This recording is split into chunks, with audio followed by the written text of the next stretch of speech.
You are listening to a Clarkesworld Magazine podcast. I'm your host and narrator, Kate Baker. Welcome to the third story of the month for January 2026, issue 232. I hope this podcast finds you as well as can be.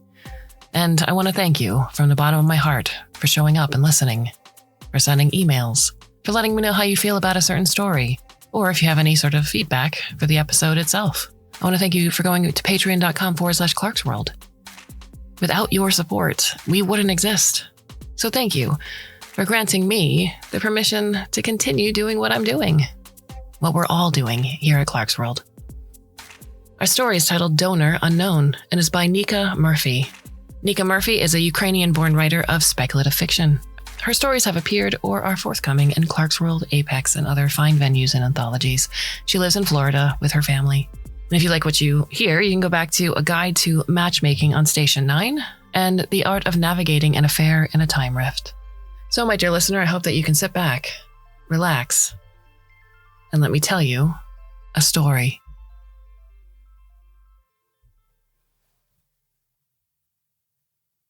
Ori occupies the interstitial time between matchmaking appointments by shutting off their own facial display. Alia's face swirls down to a single pixel, then dissolves in Ori's mercury screen. The android glances at the corner at the shrine dedicated to their deceased companion. Alia's framed photo reflects in Ori's blank silver face, and they turn away. It feels good to shed Alia's visage, even for a moment. The next client knocks. If Ori had lungs, they'd sigh. Instead, they access the client's file on their internal heads-up display and turn on Alia's face. "Come in," Ori says in Alia's voice, in her accent. The woman enters and stares. Ori doesn't like to peek at the file before meeting clients in person. Alia always said first impressions are everything. But she had her clairsentience to guide her. Ori only has data. Sometimes, like now, Ori thinks they can feel something anomalous pluck at their neural filaments, but it flutters away as quickly as it comes. I'm sorry, we don't have androids on Station 0. I'm just not used to it," she says, looks down and smooths her skirt.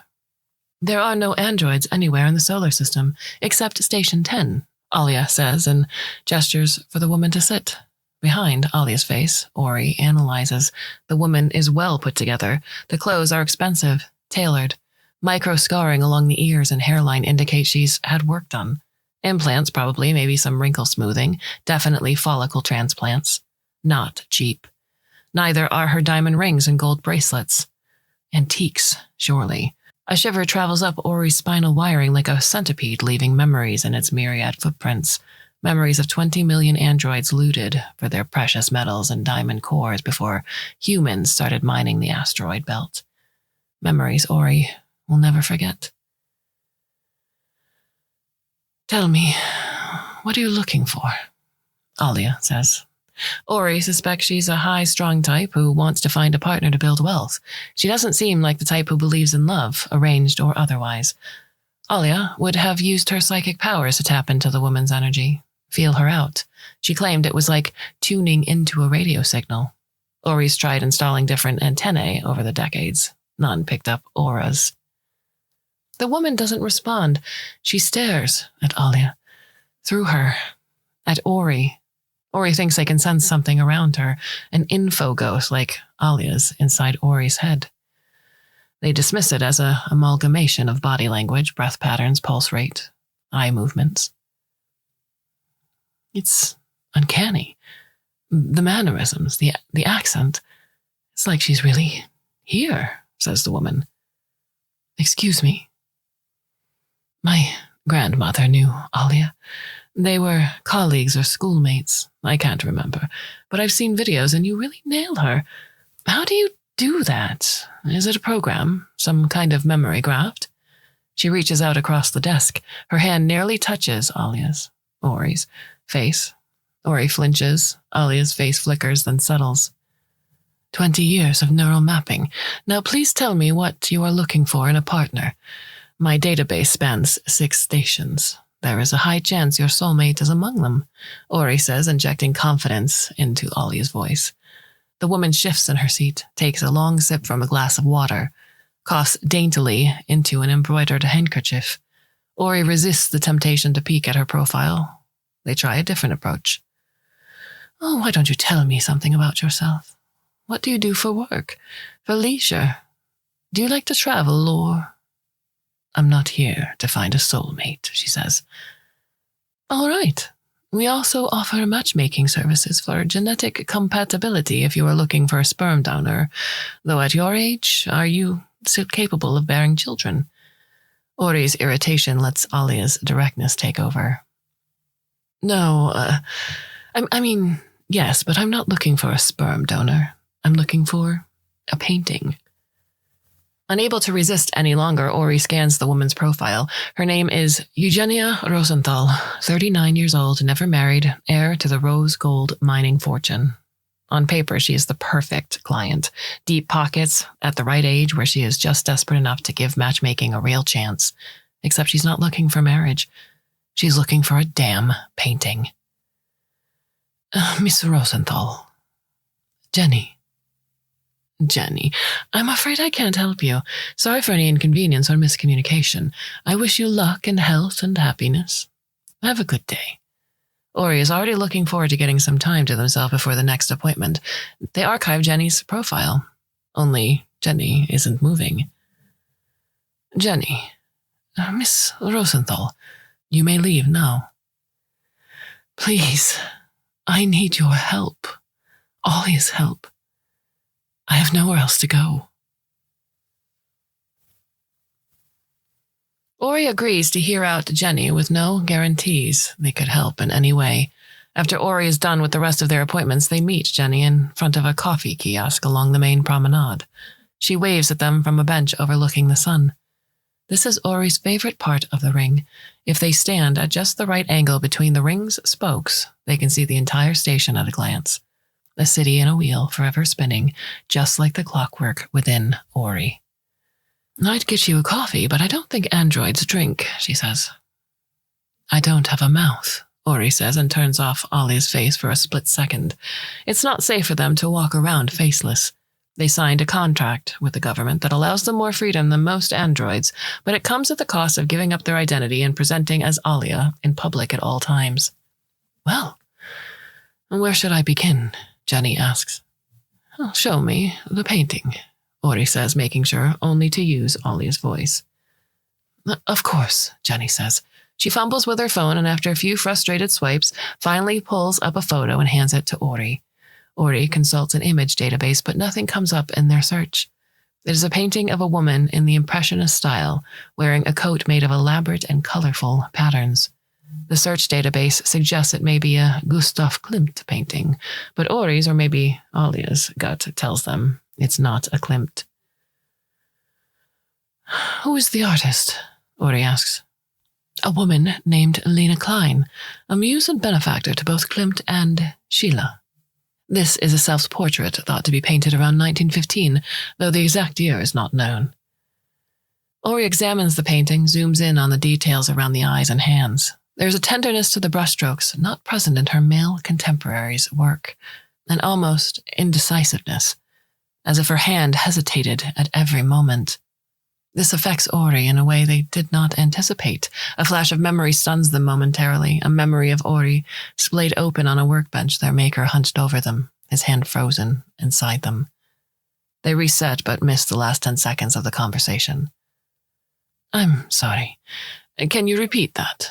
Ori asks. I didn't say anything, Jenny says. She lays a hand on Ori's arm. This time, Ori does not flinch away. Are you all right? Fine. It's just been a long day. Can you tell me how and when your family came into possession of this painting? Jenny's breath and pulse quickened for a moment. Alia would have felt it without any of Ori's sensors. It doesn't mean Jenny's about to lie. Alia's info ghost says in Ori's mind, but whatever comes out of her mouth next should be interrogated. It was given to my grandfather's grandfather as a gift from an uncle in 1941. Before that, there's a gap in the provenance. We are unsure of how or when the uncle acquired it. At some point, it was purchased as part of an auction lot in Vienna in 1920. It remained with the buyer in storage until his death in 1939. The gap is 1939 to 1941. Yes. Did your grandfather and anyone in your family ever question the uncle to find out how he got a hold of this painting? It was not talked about in my family. They all had to do things to survive the war. My uncle was able to smuggle our family out of Austria to Paris. He was an avid art collector. No one questioned it when he brought all his paintings with him. This one was among them when they arrived in Paris in 1941. How did they survive? Oh, the men converted. The women did not. They carry the Jewish blood. It passes down through the mother, Jenny says. In this, she is stoic and confident. In the dates in the family history, not so much. Ori makes a note to fact-check the dates later.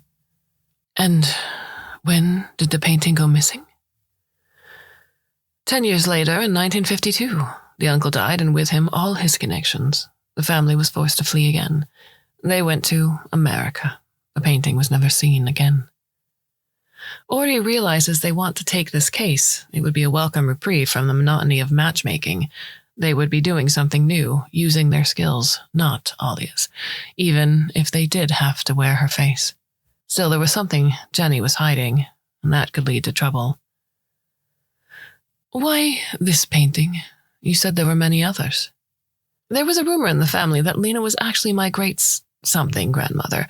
We have no photos, nothing from before the move to America. It would be good to bring her back to us. One more question. Why me? Why not hire a private detective or go to the police? Ori, as Alia asks.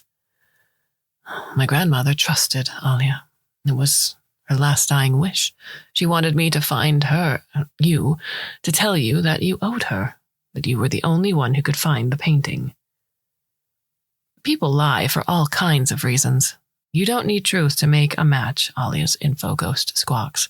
If Alia ever owed anything to this woman's grandmother, she never told Ori about it. Maybe doing this will make the dead woman even. If nothing else, at least Ori'd be doing a mitzvah. My rate is double what you pay for my matchmaking service, Ori says as they rescheduled their upcoming appointments in the background, freeing up the next several days. Ori's first stop is at a bagel shop near the Arts District. The sun illuminates this half of the station, and birds chirp as if it's like any other morning on Earth. Ori's olfactory sensors tell them there's orange blossoms in the air, though it's too late in the season for it. Must be pumped in for some special event or visiting dignitary. Ori's favorite client shows up right on time, still as elegant and poised as the last time they met. But she is much older now, and without her match. I heard about Danny's passing. May his memory be a blessing, Ori offers. Thank you, Debbie says. She pays for an everything bagel, leans into Ori and whispers. Let's get out of here. I know a spot. Ori follows her to the back of an alley. If Debbie wasn't a former contract lawyer pushing 100, Ori'd be worried they might get jumped. She opens an unmarked door and they walk single file through a dark corridor. When they emerge on the other side, they find themselves in a secret garden with pillowed benches and low, overhanging branches. Danny used to take me here on dates. It was a good make-out spot. She winks. You can take that old broad's face off now. No one can see or hear us here. Ori sheds Ollie's face, and the action creates a feeling almost like weightlessness. I've taken on an unusual client, Ori begins.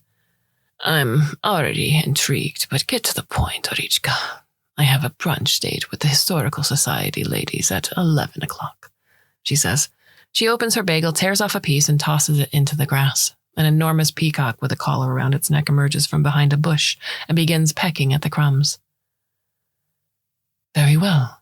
The client has asked me to track down a lost painting. The family is Jewish. The painting is very important to them. Its last known location was Paris, 1952. This isn't something I've ever done before. Hunting down looted art, I'd say not. You're about a parsec away from matchmaking. Do you even know where to begin? No. That's why I've come to you first. You're a patron of the arts. And I'm Jewish, She tosses another piece and hits the peacock in the face. Oi, she says under her breath and chuckles. That too, says Ori. I'll get you an appointment with the Restoration Project. I've been a donor for decades. They keep a database of lost and stolen art. Thank you, Ori says, and thank you for bringing me here. It's enchanting. They stand up to leave, but Debbie grabs them by the wrist. You should know, their database also includes a list of missing androids. Ori nods and flicks Ollie's face back on. I'm sorry, Debbie says. For what? For not finding a way to give you back your autonomy when you acquired your business. She's referring to the three-way contract between the former business owner, the government, and Ori as Alia. The only way for them to have the freedom to run the business was to sign off as Alia.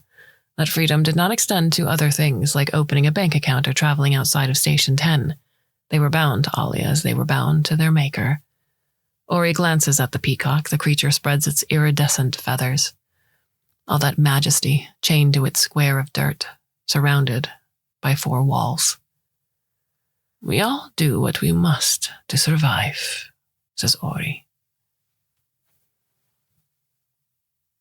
The offices of the Restoration Project are on the 24th subfloor of the Museum of Earth and Martian Art, a squat building with a grand staircase salvaged from a demolished building in old New York. The Jewish and android refugees worked to restore it together, using brass where the gold had been looted. Ori had been young then, but even then the alliance between the groups was fragile at best. Ori moves through the building without any hassle. Most people ignore them, assume they are there to sweep floors or clean toilets. Most Andes would be happy to have those jobs, any jobs, regardless of their true purpose or speciality. Ori has prided themselves for staying out of any political or religious or ethnic groups. The last thing they ever needed was to bring attention to themselves and the anomaly they carry within. They learned a long time ago to move with the crowds, to blend into the walls, disappear into background noise. In the elevator, they stand in the corner and face the display. Two security guards enter after them. The short one elbows his partner. Look at the schnoz on that one, he says. The partner shakes his head. As they step out, Ori hears him say, as if being a fucking toaster wasn't bad enough. It's got that parasite plastered all over it. The two men look back and laugh as they step out. Ori doesn't want to react. They've learned to ignore these kinds of remarks, these kinds of people. But something inside them's been malfunctioning lately. Maybe it's this painting business. Maybe they just need a tune-up. Either way, Ori goes against all their conditioning and mumbles, meat sacks, under their breath. The short one spins around and places a hand on his baton. What'd you just say, screwhead? He shouts, but the elevator doors close and the rest of Ori's ride is uneventful. The offices are dingy with a few desks arranged between a labyrinth of filing cabinets. It reminds Ori of a bit of Alia's old office, crowded but cozy too, as if each object in the room brought a little protection. The more objects, the safer it felt. Hello, Ori calls out. I have an appointment. Just a moment, a voice calls out. Ori freezes. They don't know the voice, but certain frequencies feel like a massage for their overworked neurons. This voice feels more like a caress. Alia would say it was a sign of compatibility. The frequency should harmonize, her info ghost reminds Ori. Another Andy emerges from between the cabinets. The chassis is the same model as Ori's. At least the exterior is. Sorry to keep you waiting. I'm Kyra, she says. Ori waits for her face to materialize across Kyra's Mercury display. I'm Alia, Ori says. Sorry, your make and model. I hardly ever run into anyone else. Ori trails off. They're unsure how to proceed. This all feels like system overload. They're in way over their capacity. They should just turn around and leave and tell Jenny it was all a mistake. If you're here to locate a missing Andy, I'm afraid all we have are serial numbers and many are partial ones. You're welcome to browse. Kyra gestures to the expanse of cabinets to her left. All of those? Oh, we have a warehouse where we keep the remains, but most prefer to just search through the binders. Ori shudders at the thought of boxes of android parts stacked floor to ceiling, rotting in some sub-basement. I'm looking for a painting, actually. Oh, Kyra says. There's something about her movements that Ori finds uncanny and deeply uncomfortable. She turns and turns again, and Ori realizes she is tethered to a magnetic track in the floor. Ori's systems begin to overheat. They redirect their attention away from Kyra and focus on a sticker on the side of one of the cabinets. It's a little red anarchy symbol. You may access the database of lost and stolen art at this console. Ori logs into the console using their standard firewalls and searches miles of microfiche. They lose track of time, but when they finally come upon a catalog for an art auction in 1920 Vienna, they find spare reserves of energy. There are no pictures to confirm the painting was among them, but a list of the paintings sold are handwritten on the back. Lot 12 to Arthur Rosenthal for 450. Find what you're looking for? Kyra asks. Maybe something. It's nearly 8. How rude of me. I'm sure you'd like to leave. Your office must have closed hours ago. We are open 24 hours a day, Kyra says. That seems unnecessary? I was going to say illegal. Kyra laughs. It's not a synthetic laugh, but a real android laugh from the bowels of her core. It sounds like a symphony of harps and xylophones. This is my office. I am the owner of the restoration project. My old companion was the one who started it, but she had no interest in missing Andes. Just art. I took over when she kicked it. But don't you wear her face? Why should I? Who's going to report me? Ori senses an aura of danger around Kyra. Whatever their sensors are picking up, whatever Alia's info ghost is warning Ori about, it leaves Ori intoxicated. Their systems are swimming in excess fluid. Forgive me, is there somewhere I can tune up? At the end of the aisle. Ori drains the excess fluid in the sink and resets. A reset should feel good, clarifying, like waking up from a deep, restful sleep, energized and focused, but Ori short-circuits during the restart. Their wiring crosses, and instead of waking up, they fall into long-term memory. They are back in the moment with their maker leaning over them. The memory is corrupted, so Ori can't make out what their maker is holding. They are hesitant to install it. The memory jumps several decades in time. The maker is dying, and it is Ori who stands over him with something in their hand.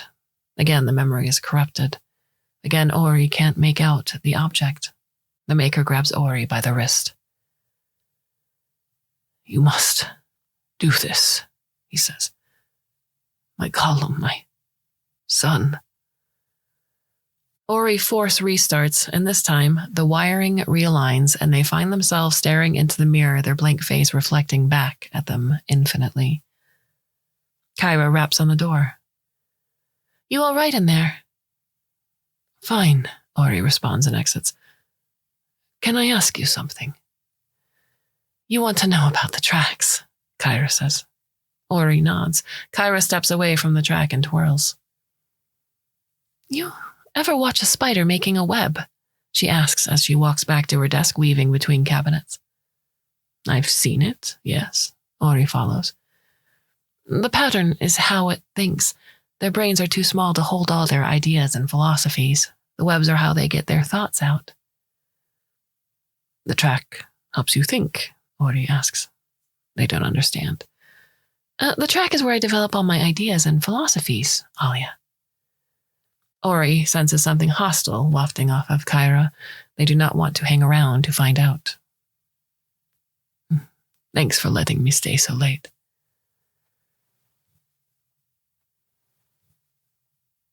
Ori sticks to the side streets as they walk home. They want to avoid the before and after dinner crowds. They want to avoid everyone. Everything about this assignment has been skewed. Whatever was happening, whether it was to do with the missing painting or his faulty wiring or something else they haven't made the connection to yet, they needed more time to figure it out. They sent a quick message to Jenny to let her know the progress they made today and turn off their external notifications. They turn down an alley and find themselves in front of the virtual cemetery. They buy a ticket at the kiosk and a token for a rock. They enter a private viewing room the size of a confession booth and pull up the virtual grave of Isak Danubis.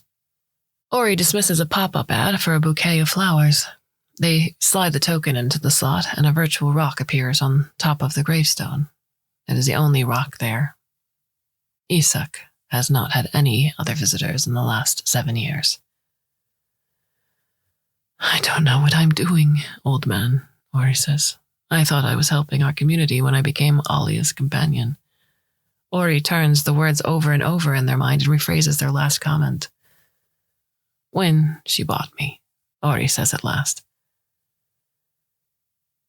Why did you make me in your image, then give me a heart? Told me once I was your weapon, your golem. Ori dismisses a temperature warning. I'm a fucking peacock. On the way home, Ori passes a wall of graffiti. The little anarchy symbol appears on several of the drawings. The letters ALM are stylized in red, white, and black. The Android Liberation Movement. Ori turns their head away and hurries home. In the morning, Ori tends to Alia's shrine. They light an incense stick, though Ori sensors tell them it's a heady, earthy scent. It smells like smoke to them. They call ahead to the synagogue to make sure that the rabbi is still free to see them today. Then they head out. The synagogue is one of the largest buildings in this district. It sits right on the border between the refugee settlement and the Andy Reservation. Each year they repair their fences, and the Andys lose a few feet of space. Ori walks up to the front door, where 4 muscular security guards stop them. They scan Ori using a bomb detector, check with the receptionist to make sure they're on the rabbi's itinerary, and let them in. One of them even holds the door for Ori and says, "Ma'am," as they walk through. Ori has seen the photos and brochures lying around Alia's office, but she never bothered to bring Ori with her when she went. This was their first time seeing the massive auditorium, the wide stage, the raised podium, and the stained glass along the back wall. Alia, it's so good to see you. We've missed you. The rabbi comes stomping down the aisle. She's quite young, Jenny's age, to Ori's surprise. They expected an old guy with a beard and a suit. It is too easy to slip into Alia's voice and mannerisms. She's not a second skin. She's a scab that never heals. I'm looking for information for a friend of the family, Ori, as Alia says in her thickest accent. A man named Arthur Rosenthal died in 1939, probably in one of the camps. I was told you keep records here for families of the refugees. Yes, follow me, the rabbi says, and Ori follows her to the back, where they turn down a corridor and turn again until they reach the right door. Will we see you on Saturday? I've got a great speech planned. You're welcome to bring your Andy friends. We have something for everyone. Of course. Looking forward to it, Alia says. Ori has no intention to be here. Stephen will help you with anything you need, the rabbi says, and stomps away importantly. Stephen is no more than 20 by the looks of his smooth, bare cheeks. He's eager to help. Ori has seen these types before. They do not need sensors to see the fear in the boy's eyes. An android cannot harm a human, has never harmed a human. It is inherent in our core neural structure, and yet the fear always remains. Ori and Stephen spend the afternoon rifling through the census records. They are unable to find anything on Arthur, though there is a Michael Rosenthal art dealer that appears in Vienna around the same time. The last name could be a coincidence, or it could be something more. Arthur disappears from the census records after 1939, as expected. They find an obituary that lists Michael, a cousin, as the last surviving family member. Do you have criminal records here, too? Ori asks. Of course. Stephen hauls up several boxes from the storage basement. Ori finds an inmate record for Michael Rosenthal in 1932. Convicted of art theft. Refused to name accomplices, Stephen reads, giddy that they found something after hours of searching. Does it list any known associates? Ori asks. Stephen skims the facsimiles and a shadow darkens his face. What is it? They're all members of the National Socialist Party, Stephen says. Nazis. Are you saying this Michael was a collaborator? I'm not saying anything. Maybe this was the only way you could survive in there. Maybe, Ori says. Then why did Jenny pretend like she didn't know who the uncle was or the original buyer was? They're all long dead. No sense in keeping their reputations clean now. Stephen, do the other guys keep records like these? The Nazis? Oh, yeah. They loved records. They recorded everything, extensively, especially their war crimes. Ori avoids the guards at the museum and takes the elevator down to the restoration project. Kyra. Oh, you're back, she says, appearing behind Ori and startling them. Adrenaline manifests as a spike in all sensory systems. Ori becomes hyper-aware of everything around them, the hum of the elevator in the hall, the heat from the servers under the floor, the purr of Kyra's internal mechanisms. If I wanted to locate a family member of a Nazi, how would I go about doing that? Ori asks. You want to talk to Nazis? You go where Nazis hang out, she says. And where's that? Do I look like a fucking Nazi to you? No, Ori says, their face and voice breaking for a moment. Of course not. I'm sorry. There is a real Andy under there after all, Kyra says. The mercury in her facial display tumbles and swirls in the dim light. Ori wants to reach inside and touch it. These people you're looking for, they all hate you. I know, Ori says. No, you don't understand. They all hate you. Be careful, she says. I'll be careful, Ori promises. Ori has no idea how they're going to keep that promise as they hide behind a tree near the back entrance of the museum, waiting for the two guards to get off work. Ori plans to follow them. That's where their plan ends. They use this time to imagine various outcomes and their probabilities. Most of them end with Ori being stripped for parts and shot into space. The guards leave at 5 on the dot and walk several blocks down to the warehouse district. Ori stays as far back as they can. They use their telescopic lens to keep track of the men as they make a turn toward the docks. Ori loses sight of them for a moment and hurries to catch up. They stick close to the buildings and shadows. The guards enter a bar at 5:30. Ori decides to stay back. The windows on the bar are blacked out, so there's no way to see inside. Ori leans back against the adjacent building and waits. They wonder if their maker would be proud of them now, Ori hunting Nazis. Isn't that what he built Ori for in the first place? Ori finds the situation amusing. Perhaps fate is more than just probability and statistics. Perhaps the universe has its tendrils in everything, even the lives of androids. Ori is lost in thought when a massive jolt of electricity passes through them and forces a restart.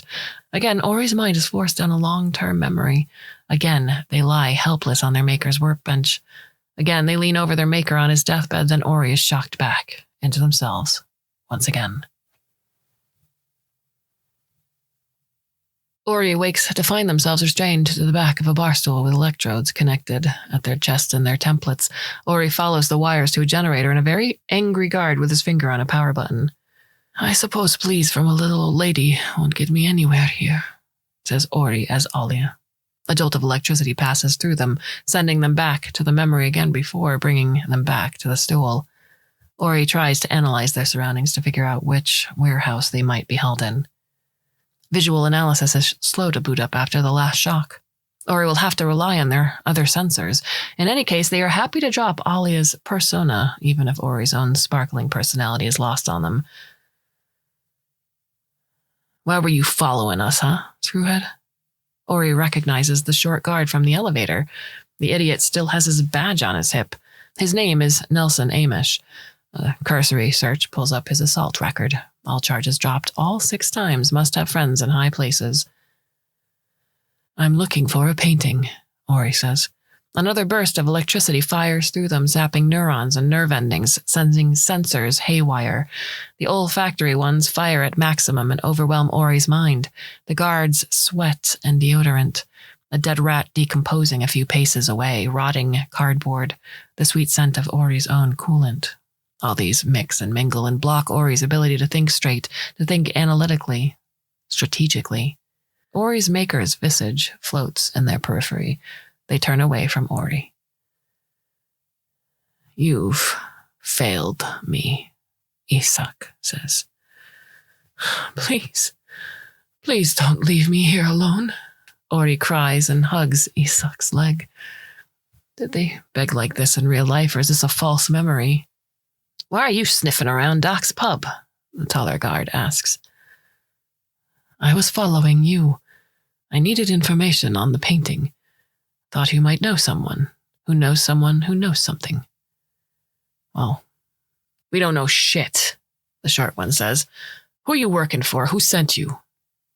Eugenia Rosenthal, Ori says. They try to send an SOS signal, but the warehouse acts like a Faraday cage. Nothing Ori sends gets out. The guards look at each other knowingly. The tall one runs outside with his phone. The short one stays with his hand on the button. You know Jenny, Nelson? Ori asks. Shut up, he says. How the fuck do you know my name?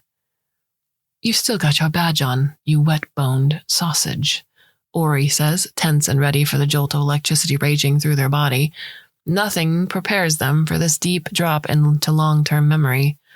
Clear as spring rain, Ori's upper body is splayed open on their maker's workbench. Ori covers their diamond core with one hand.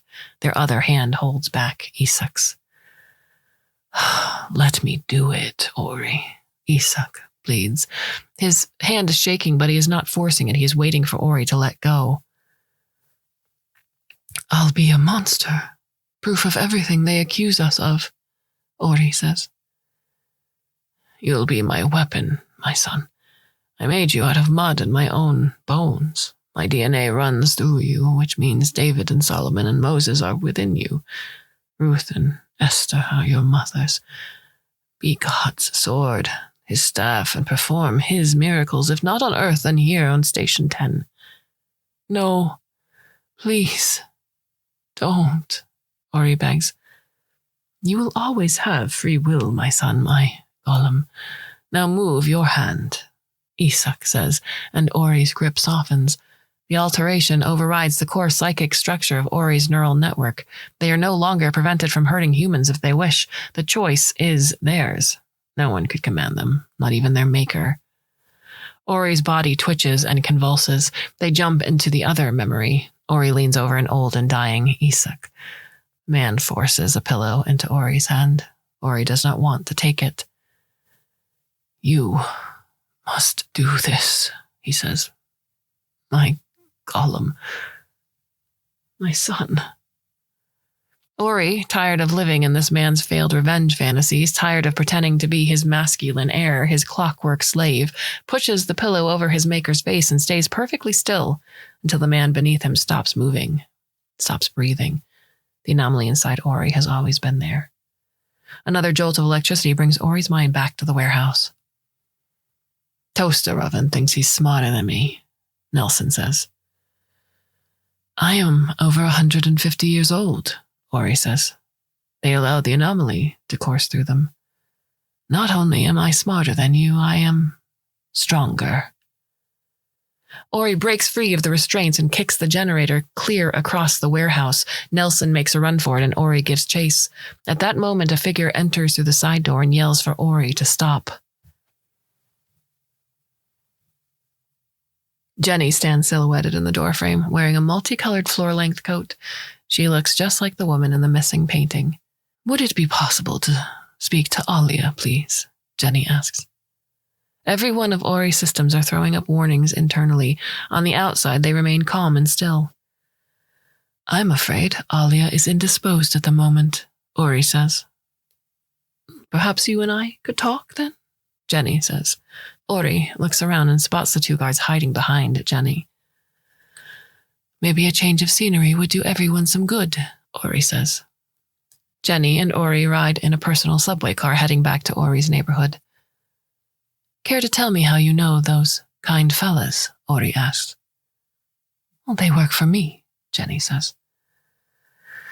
Family business precludes consorting with Nazis.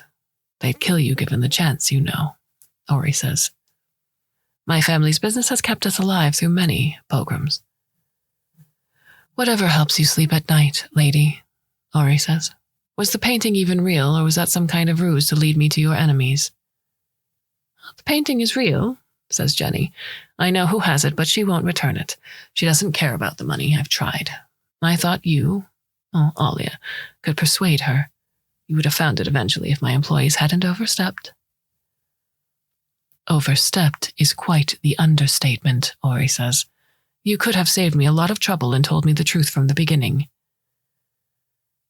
My grandmother made me promise to make Alia jump through hoops, waste her time, string her along for as long as possible. My grandmother was a petty, vindictive bitch, and I loved her. This was my way of honoring her and getting my painting back. 2 birds, 1 stone, and all that. Do you even know what Alia did to your grandmother? Well, she never told me, said Jenny.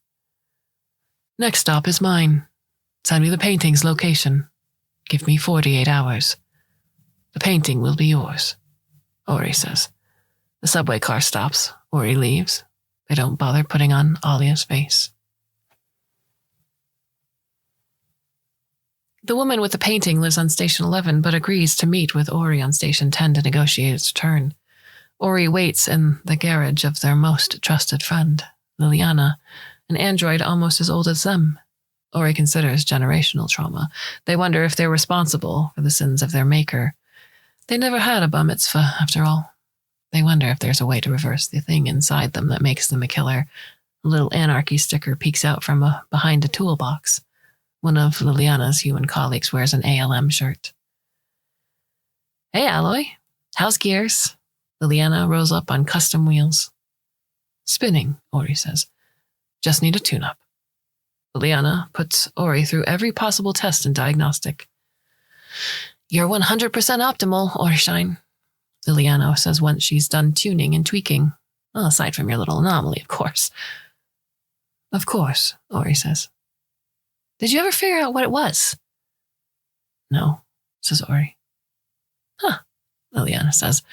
There's a rumor going around, have you heard? And Andy went berserk on some meat suits a couple of days ago. Know anything about that? No, says Ori. Right. Before they leave, Liliana hands Ori a pamphlet with the ALM logo on it. No pressure, she says. But we could really use an anomaly like you.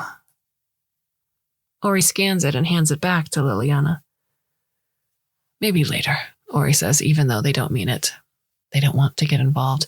Nothing good has come from them getting involved in matters outside their little life. They cannot wait to get back to the predictable monotony of matchmaking. Alia's info ghost laughs. What's so funny? Ori asks. Keep lying to yourself, Alia says, her voice bouncing around Ori's head like a stuck echo. Penelope Pascal arrives 5 minutes late to the cafe near the secret garden Debbie took Ori to. She orders a flat white. Ori asks if she can get it to go. Once she receives her drink, they lead her to the secret garden. Her bodyguards follow close behind. Once they're safely under the protective branches, Ori removes Alia's face and pulls their voice forward. I'll be honest, Penelope says. The only reason I agreed to come is because I wanted to see for myself what desperate lengths Eugenia is willing to go to for her precious painting. I've never spoken to an android before. This should be fun. I understand. Can you first tell me how your family acquired the painting? Sure, why not? My family owned the apartment next door. They bought the apartment after... After what? Did she not tell you anything? It appears not. The Rosenthals were forced out. The passive language isn't lost on me, Miss Pascal, Ori says. Well, what do you want me to say? Everyone wanted them gone. The neighbors, the grocers, the butchers, the Pascals. Penelope sighs. The paintings had already been looted by the time my family moved in. There's that passive voice again, Ori says. Ori's core temperature rises. Nothing gets past you, Tin Man, does it? Penelope pulls up a photo on her phone. She swipes through a series of paintings, each one accompanied by a placard indicating the name of the painting, the date, the artist, and the name of the gallery or museum. Ori recognized the names as the same ones in the Vienna auction catalog. Each placard has the same inscription at the bottom: Donor Unknown. The last photo is a self-portrait of Lena Klein. My family spent decades buying back the collection, Penelope says. Why? They intend to return it to their rightful owners. The rightful owners forfeited the paintings when they left Paris. The word left is doing a lot of heavy lifting there. Are all you screwheads like this? I thought you were supposed to be servile. Why did your family buy the collection? Well, it was a family secret, passed down the generations and instilled in us before we could talk. I wasn't sure if I was going to tell you, but I think I will. I think you should know. Ori notices the two bodyguards moving closer to them. All of their sensors adjust to maximum sensitivity. All the gears and wheels inside them whine as if they're winding up to explode. On the surface, Ori is still. I'm listening, says Ori. Oh, very well. When I was no more than 3, my mother sat me down in front of these paintings and told me about a family who was destroyed by hate. She said, well, we did not hate them, but we bear the guilt of this hatred anyway. These paintings must always stay within our family as a reminder that we can never again stand by and do nothing in the face of hatred. How do you people fathom the depths of such hypocrisy? Is it a wireless thing? Ori asks. Penelope stiffens. As much as I'd love to be rid of these cursed things, I cannot. I made a promise to my family. And Jenny made a promise to hers. Oh, we are at an impasse, Penelope says, which is why I'd like to put an end to this business once and for all. She nods to her bodyguards who move quickly toward Ori. Ori's mechanisms move quicker still, all those microscopic parts meticulously crafted and assembled by the hands of a Jew who came from a long line of jewelers and clockmakers and lace makers. Inside Ori, a war wages between the maker and his intent, Alia and her dominating voice, and Ori, the android, the son, the golem, the matchmaker, the murderer. None of them truly Ori. Ori twists around and incapacitates one of the guards, moves out of the reach of the other one, and puts Penelope in a headlock. You can't hurt her. You can't hurt anyone, the guard stutters. Your buddy, writhing on the ground with a broken foot, says otherwise, says Ori. Do whatever the garbage can says. Penelope whimpers. Contact your people and have them send the painting to Ms. Rosenthal, Ori says. Do it, she says. The bodyguard gets on the phone and a few minutes later confirms the painting will arrive overnight on the next shuttle. You'll be decommissioned for this, Penelope says. Ori lets her go. You think I care? I've lived a purposeful life. I've been personally responsible for over 2,000 marriages. I was a beloved companion, a faithful and obedient son. Go ahead and report me. I'm sure your ancestors would be proud. The peacock chooses this moment to strut into the courtyard. Never a dull moment around here, Penelope says. Then to her standing bodyguard. I want to go home.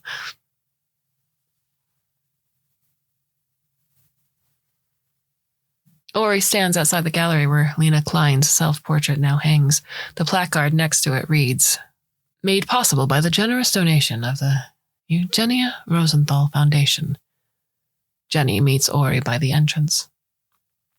I'm truly sorry how everything went down, she says. My grandmother was obsessed with that painting and with getting revenge on Alia, and she passed the obsession down to me. It's not an excuse, just an explanation.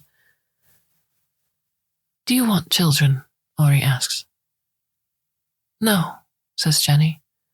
Ori waits for Jenny to elaborate, but she doesn't. My maker did not have children. Alia never had children. It would be easy to say the cycle of justice ends with us.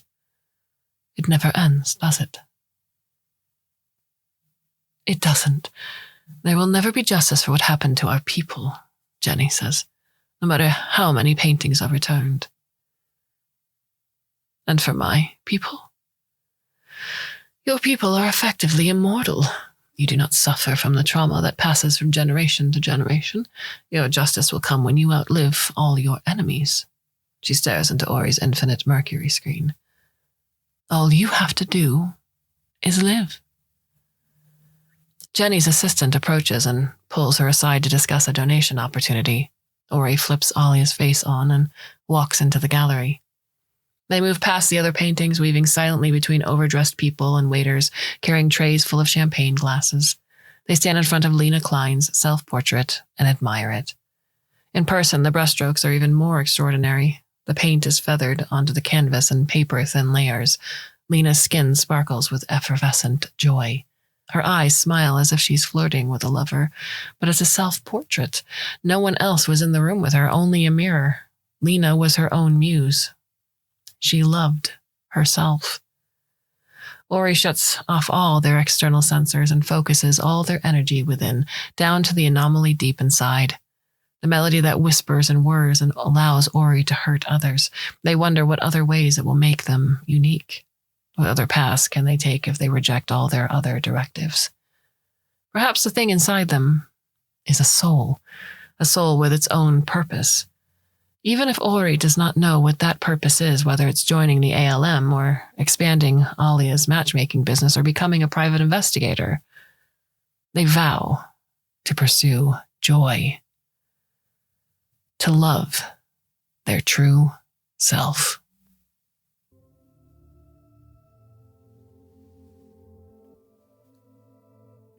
Thank you for spending this time here at Clarkesworld. We have a few more stories left for you for the month of January, and I do hope you'll come back and listen, should you so choose. So until then, my dear listener, I bid you a very fond and hopefully very temporary farewell.